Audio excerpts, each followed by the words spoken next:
Hi friends, ಎಲ್ಲರಿಗೂ good morning. ಇವತ್ತು ಅಂಗನವಾಡಿಗೆ ಹೋಗಬೇಕು ಅಂತ ಹೇಳ್ಬಿಟ್ಟು ನನ್ನ ಮಗಳನ್ನ ರೆಡಿ ಮಾಡಿಬಿಟ್ಟು ಕುಂದಿರ್ಸ್ತಾ ಇದ್ದೆ. ಹಾಗೆ ನಾವು ಅಂಗನವಾಡಿಗೂ ಬಂದಾಯಿತು. ಫುಡ್ ಇಸ್ಕೊಂಡು ಹೋಗೋಕ್ಕೆ ಬಂದಿದ್ವಿ. ಇವಳು ಪಾಪುಗಳು ಅಲ್ಲಿ ಮಕ್ಕಳನ್ನ ನೋಡಿ ತುಂಬ ಕೂಗ್ತಾ ಇದ್ಲು, ಅವ್ರ ಜೊತೆ ಆಟ ಆಡೋಕ್ಕೆ ಹೋಗಬೇಕು ಅಂತೇಳಿ. ಅವರು ಕೂಡ ತುಂಬ ಚೆನ್ನಾಗಿ ಆಟ ಆಡಿಸ್ತಾಯಿದ್ರು, ಎಲ್ಲರೂ ಆಟ ಆಡ್ತಿದ್ರು.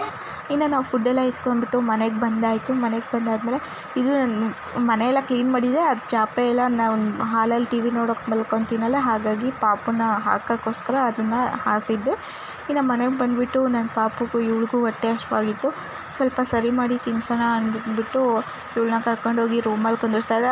ಆದರೆ ಇವಳು ಕುತ್ಕೊಳಲ್ಲ, ನಾನು ಎಲ್ಲಿರ್ತೀನೋ ಅಲ್ಲೇ ಇರಬೇಕಂತಾಳೆ. ಕಣ್ಣಿಗೆ ಒಟ್ಟು ಕಾಣ್ತಾನೆ ಇರಬೇಕು. ಸ್ವಲ್ಪ ಆ ಕಡೆ ಈ ಕಡೆ ಹೋದ್ರಂತೂ ಫುಲ್ ಹತ್ಬಿಡ್ತಾಳೆ. ಆದರೆ ಹೊರಗಡೆ ಎಷ್ಟನ್ನ ಕರ್ಕೊಂಡೋಗಿ ಸುತ್ತಾಡಲಿ ಸುಮ್ಮನೆ ಸುತ್ತಾಡ್ತಿರ್ತಾಳೆ, ಹಠ ಮಾಡಲ್ಲ.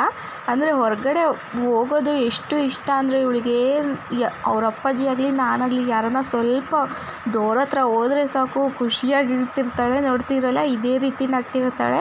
ಇನ್ನು ಫುಡ್ ಏನೇನು ಕೊಟ್ಟಿದ್ದಾರೆ ಅಂತ ನಾನು ನಿಮಗೆ ತೋರಿಸ್ತಾ ಇದ್ದೀನಿ ನೋಡಿ. ಪುಷ್ಟಿ ಪೌಡ್ರು ಕೊಟ್ಟಿದ್ದಾರೆ, ಮತ್ತು ಪುಷ್ಟಿ ಪೌಡ್ರ್ ಆದಮೇಲೆ ಹಾಲಿನ ಪೌಡ್ರು ಕೊಟ್ಟಿದ್ದಾರೆ ಅರ್ಧ, ಅದನ್ನು ಮತ್ತು ಬೆಲ್ಲ ಕೊಟ್ಟಿದ್ದಾರೆ.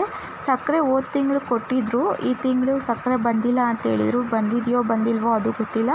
ಅವ್ರು ಏನು ಕೊಡ್ತಾರೆ ಅದೇ ತಾನೇ ನಾವು ಇಸ್ಕೊಂಬರ್ಬೇಕು ಅಷ್ಟೇ ಫ್ರೆಂಡ್ಸ್. ಇನ್ನು ನಿಮಗೆ ಈ ವಿಡಿಯೋ ಇಷ್ಟ ಆಗಿದರೆ ನನ್ನ ಚಾನಲ್ನ ಸಬ್ಸ್ಕ್ರೈಬ್ ಮಾಡ್ಕೊಳ್ಳಿ, ಹಾಗೆ ನಿಮ್ಮ ಫ್ರೆಂಡ್ಸ್ ಫ್ಯಾಮಿಲಿ ಜೊತೆ ಶೇರ್ ಮಾಡಿ. ಇನ್ನೂ ಇಂಟ್ರೆಸ್ಟಿಂಗ್ ಆದ ವೀಡಿಯೋಸ್ಗಳಿಗೆ ಮುಂದಿನ ವೀಡಿಯೋಲಿ